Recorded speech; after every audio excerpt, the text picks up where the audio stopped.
Hello guys, nandito ako sa tinatamnan ko yung lote. Nag-grass cut ako, kaya lang sobrang tirik ng araw, para akong sobrang init ng buong pakiramdam ko. Kaatakihin ako dito, sobrang init, grabe yung init, hinihingal ako sa sobrang init. Makatapusin ko na lang to sa linggo, hindi ko na siya matapos. Kaya ko sana to tapusin, kaso tirik na tirik yung araw. Tanghali na oh, alas 10 na kasi kami nakapunta rito. Hindi kami nakapunta na mas maaga. Ang laki na ng mga damo kasi, yan oh, talaga lang ngayon natabas ko. Ito yung mga tanim ko. Pasensya na, di nyo makita yung mukha ko kasi nag-grass cut. Ito yung mga tanim ko. Tinamaan ko yung dalawang miracle fruit. Ito yung mga tanim ko. Ayan, mulberry. Ayan, mulberry. Hindi yan maliliit ang bunga, Illinois siya. Illinois mulberry. Kaya lang kasi, ewan ko bakit nanliliit ngayon. Kulang sila sa ano. Hindi ko kasi nilagyan ng abono yan eh. Ganyan lang siya. Ito, malalaki ang bunga nito. Parehas lang yan. Ito yung miracle fruit. Mulberry. Naputol ako ng sanga dun. Tinamaan ko yung miracle fruit dito. Ayan na. Saan na yun? May tinamaan akong miracle fruit. Ito yung sanga niya. Sayang. Sana tumubo pa. Ito siya. Namaan ko siya, naputol. Nilagyan ko na nga ng ganito, kaso tinamaan pa rin. Kasi ang lalaki ng damo, hindi ko na sila makita. Yan. Mulberries. Sobrang init. Natutuyo ang dahon. Miracle fruit. Bali 5 yan ng miracle fruit eh. 2 yung tinamaan ko. 1, 2, 3. Ito tamarind. Ito yung isa, tinamaan din to eh. Nawala yung ulo. Mga malunggay ko, mga bansot. Yung katuray ko, nagkaroon ng mga puti-puti. Putulin ko na rin kaya yan. Or lagyan ko ng gamot.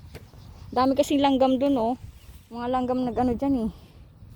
Ito miracle fruit. Mulberry. Ito, pinutol ko yung dwarf coconut. Dwarf coconut. Yung peanut butter ko namatay. Ayan siya. Hindi ko natabasan dito. Ito yung pomegranate. Hindi ko natabas dito ng damo kasi may mga tanim akong talong dito. Hindi ko sila makita. Baka bigla ako nalang matabas. Ayan. Kailangan titigan na pagkaigi-igi para makita sila. Pati yung mga sili nandun, natabunan. Babalikan ko yung Sunday. Kakamayin ko lang ang pagtabas niyan. Yan. Kaya hindi ako nagtabas dito ng damo. Doon, hindi ko na kayang magtabas doon kasi init talaga.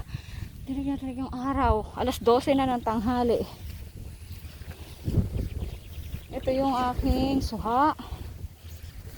Don Manuel. 2 gwapol ko.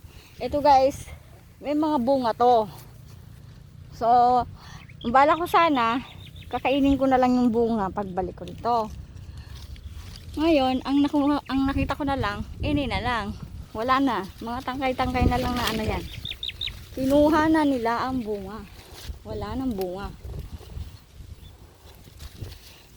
Ngayon, may bunga doon, 2. Ito, hihintayin na naman nilang mahinog yan. Tapos, mawawala na naman. May mga bulaklak pa yan dyan. Ayan. Parang ayoko muna magano dito. Kasi iba yung nakikinabang sa tanim ko ng guapol. Ito yung mulberry ko para isa. Ito, nakuha ko na yung saging ko na lakatan. Lakatan yan. Ito yung ko. Nagkaganto na to. Wow. Nabawasan na ito. Tanglad ko. Hindi ko na maasikaso yan. Oh. Mga mulberries ko. Ito. Mga mulberry.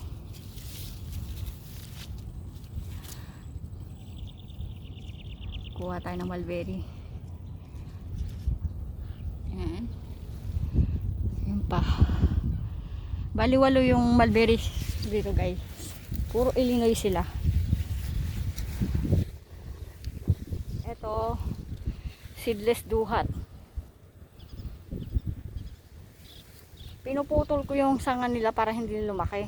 Yung guwapo sana puputulin ko yan. Kaso nanghinayang yung mister ko.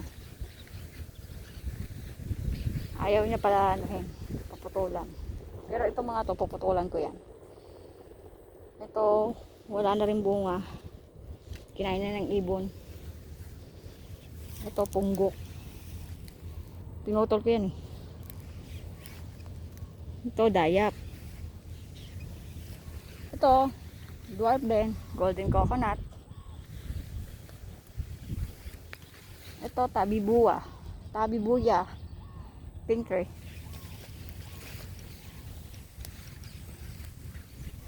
Ewan ko kung purple atis ito. Pero atis siya. Yung mga anak ko, andun. Andun sila. Ito guys, black sapote. Black sapote yan. Yung 7 pinya ko, ayan. Nag-grass cut ko kanina, tamaan. 1, 2, 3, 4, 5, 6, 7. 7 na pinya. Ito naman dwarf makopa. Ito yung mga papaya na katatanin ko lang. Ito rambutan, pang-4 na tanin ko ng rambutan. Kasi lagi namamatay. Tapos ito, papaya pa rin. Ito Barbados cherry. Ito mga pinya. Magkaibang variety yan guys. Hindi ko lang alam kung anong tawag, pero magkaibang variety sila. Basta ito, dilaw yung kulay ng ano niya. Ayun. Tinanong ko doon, kulay orange yung balat. That's it. Ito lang yung mga tanim ko dito. Bye for now. Babalik ako Sunday. Update ko kayo.